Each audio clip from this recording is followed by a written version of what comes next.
Hello all, সবাই কেমন আছো? আশা করছি সবাই খুব ভালো আছো। প্রতিদিনের একই ভাত ডাল তরকারি খেতে খেতে প্রচণ্ড বোরিং লাগছিল।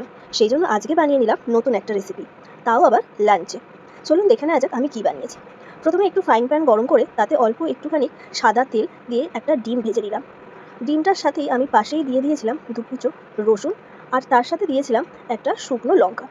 এইগুলো স্বাদটাকে বেশ অনেকটা বাড়িয়ে দেয়। আপনি যদি চান তাহলে রসুনের বদলে হিংও দিতে পারেন।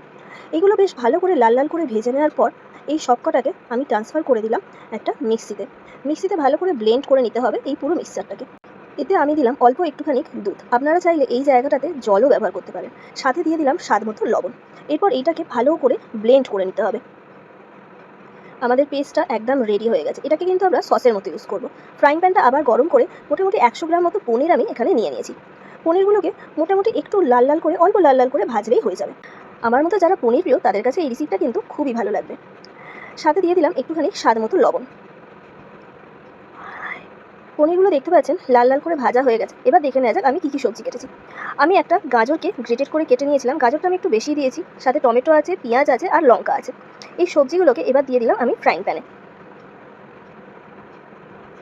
আমার গাজরটা বেশ ভালোই লাগে খেতে, সেই জন্য আমি একটু বেশি করেই দিয়েছিলাম। আপনারা চাইলে অর্ধেক গাজরও দিতে পারেন বা অল্প করেও দিতে পারেন।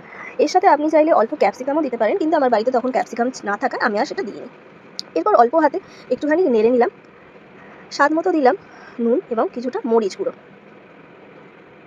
আর আগে থেকে পেস্ট করে রাখা সসটাও আমি এতে দিয়ে দিলাম। আপনারা চাইলে এই জায়গাটাতে অল্প একটু টমেটো সসও ইউজ করতে পারেন।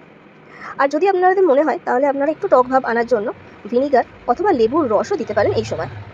আমার একটু সর্দি করে তৈরি হয়ে গেছে আমাদের হাই প্রোটিন লাঞ্চ। ওপর থেকে একটুখানি ধনেপাতা ছড়িয়ে দিলেই কমপ্লিট।